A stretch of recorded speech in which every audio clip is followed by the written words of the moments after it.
What if fixing the housing crisis meant kicking millions of people out of the country? Or what if doing that actually makes your rent skyrocket even higher? It sounds wild, right?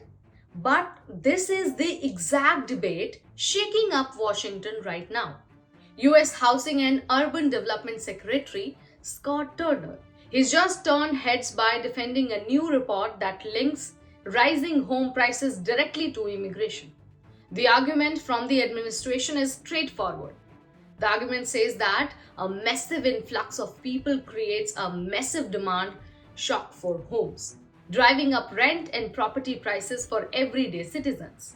But while using deportations to free up housing supply sounds like a simple math equation on paper, economists are warning that the real world outcome could completely backfire. So now let's look at the actual data to see what happens when immigration policy collides with the housing market. So to understand why this is such a massive mess, you have to look at the numbers behind both sides of the coin. A recent working paper published by the Federal Reserve Bank of Dallas that actually backs up the idea that illegal immigration acts as a sudden demand shock. The data found that a mere 1% increase in unauthorized workers corresponds to roughly a 2.2% spike in home prices and a 1.4% increase in rents. Because home building hasn't kept pace with population growth over the last 15 years, adding millions of new residents to an already constrained market inevitably forces prices upward. From a purely demand-driven perspective, the administration argues that reducing the number of people competing for limited housing is the fastest way to cool down the market and bring relief to struggling Americans. But here is where the plot thickens.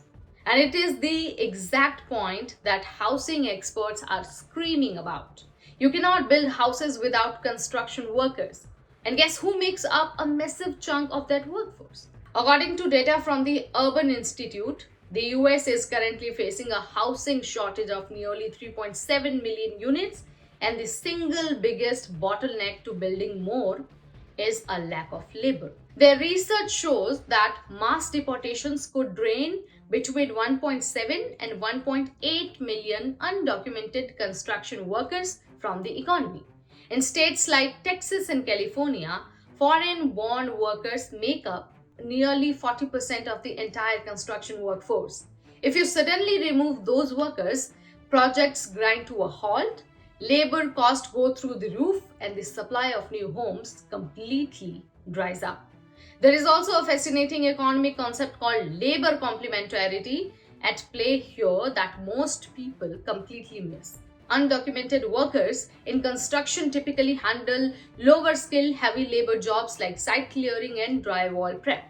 But if those foundational jobs do not get done, it completely kills the demand for high skilled jobs typically held by the US citizen, like electricians, plumbers, and project managers. Past data from stricter enforcement programs shows that when immigration crackdown happens, the open positions are rarely filled by American workers. Instead, the entire construction industry slows down, leading to fewer homes being built and ironically pushing the prices of existing homes even higher because of the extreme scarcity. The bottom line is that the housing crisis is a multi-headed monster that cannot be solved with a single policy brushstroke.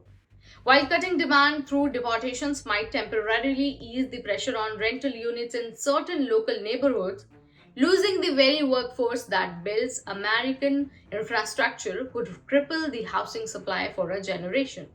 It is a high-stakes balancing act between managing immediate population demand and preserving the vital workforce required to grow the economy. So, what do you think about this strategy? Let me know your thoughts in the comment below. Make sure to hit the subscribe button for more deep dives into the real data behind the headlines. So, that's all in this video. See you in the next one. Till then, this is me, Neha Upadhyay, signing off.